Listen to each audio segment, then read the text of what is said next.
არჩევნებამდე 18 დღე რჩება, პოლიტიკური პარტიები კი საარჩევნო შეხვედრებს ააქტიურებენ. მათი მიზანია კამპანიამ ბათუმისა და ყველა მუნიციპალიტეტის საარჩევნო უბანი მოიცვას. აქტიურობით კვალიფიციური პოლიტიკური პარტიები გამოირჩევიან. დღევანდელი დღის შეხვედრების ქრონოლოგია ახლა ნახეთ დროს რეპორტაჟში. წყლის სისტემის მოწესრიგება და გზების რეაბილიტაცია. ამორჩევლებმა ამ პრობლემების მოგვარება ქართული ოცნების მერობის კანდიდატს გიორგი ერმაკოვს ურეხის დასახლებაში სთხოვეს. გიორგი ერმაკოვმა მოსახლეობას წამოჭრილი საკითხების გადაჭრის საკუთარი ხედვა გააცნო და ადგილობრივი თვითმმართველობის არჩევნებზე მისი კანდიდატურის მხარდაჭერისკენ მოუწოდა. პროგრამაში მაქვს საუბარი, ეს არის წყლის სისტემის უზრუნველყოფა, საკანალიზაციო სისტემა, უფრო არის ეს წყლის პრობლემა, რაც ადგილობრივ მოსახლეობას აწუხებს. და ისევ გზების კეთილმოწყობა. ამ პრობლემებზე ჩვენ ვსაუბრობთ და გადაწყვეტის გზები ამისა არსებობს. ამ მრჩევლებთან შეხვედრებს აგრძელებს ერთიანი ნაციონალური მოძრაობის ბათუმის მერობის კანდიდატი. გიორგი დიასამიძე დღის ბოლოს პუშკინის ქუჩის 35-მეში მივიდა. კორპუსის მცხოვრებლები ამბობენ, რომ ამხანაგობის კუთვნილი ბინის გასხვისების გამო დღემდე დაობენ. კანდიდატი კი მათ საკითხის სამართლებრივ შესწავლას დაპირდა. ძალიან საინტერესო კაზუსი, რომელსაც უახლოეს დღეებში ჩვენ გავარჩევთ, იმიტომ რომ ამ ხანაგობის ადვოკატს შევხვდებით, აქ არის რაღაც ფონებრივი დავა და ვეცდებით გავარკვიოთ, იმიტომ რომ ჩვენთვისაც უცნაური სიტუაციაა, როდესაც ამ ხანაგობის ფონების რაღაც ნაწილი, ჯერ უნდა დავადგინოთ ვინ გადასცა რა, ეს მერიის გაკეთებულია, ეკონომიკის სამინისტროსი, არის გადაცემული რაღაც ორგანიზაციაზე. ნინო ბურჯანაძე ერთიანი ოპოზიციიდან ხელვაჩაურის მუნიციპალიტეტში 11 მაჟორიტარი დეპუტატობის კანდიდატი იყრის კენჭს. მათ შორის არიან ქალბატონებიც. კანდიდატები ამორჩევლებს პარტიის სის პირველმა ნომერმა გიორგი ცინცხილაძემ წარუდგინა. მისი შეფასებით კანდიდატები გამარჯვების შემთხვევაში მზად არიან დაგროვილი პრობლემების გადასაჭრელად ეფექტურად იმუშაონ.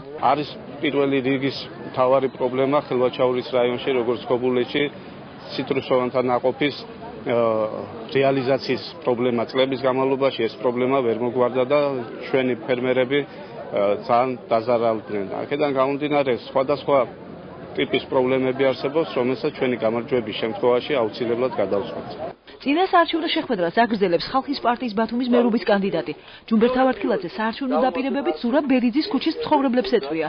მოსახლეობა ამ უბანში ძირითადად საკანალიზაციო, სანიაღვრე არხების და ბუნებრივი გაზის გაყვანას ითხოვს. პრიორიტეტები არის ჯანმრთელობა, პენსიონერებზე დანამატი 30 ლარის და არა მარტო პენსიონერებს, არამედ მარჩენელ დაკარგულები, ომის ვეტერანები და არის ჩემი მთავარი პრიორიტეტი ახალგაზრდა სტუდენტების დაფინანსება ადგილობრივი ბიუჯეტიდან, ქალაქის ბიუჯეტიდან.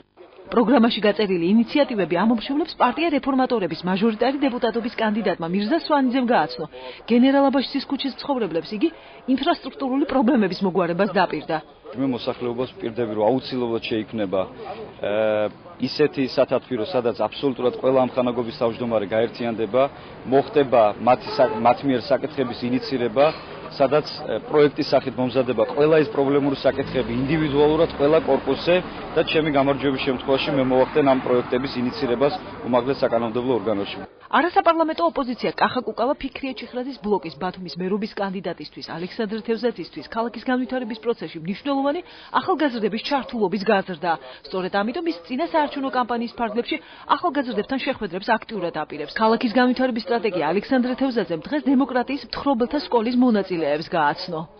ჩვენი კონცეფცია ქალაქის განვითარების მოიცავს ორ თემას, ეს არის პარტიციპატული, ანუ მონაწილეობითი ბიუჯეტირების თემა და ქალაქის შემოქმედებითი პოტენციალის განვითარება და გამოყენება მმართველობის სისტემებში.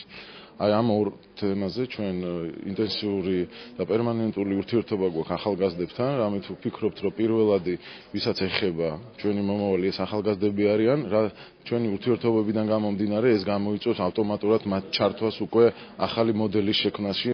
საკუთარი პროგრამების უპირატესობაში ყველა ამორჩეველი რომ დაარწმუნონ პოლიტიკურ მოწინააღმდეგეებს შეხვედრები ბათუმსა და მუნიციპალიტეტების მასშტაბით ყველა საარჩევნო უბანში აქვთ დაგეგმილი.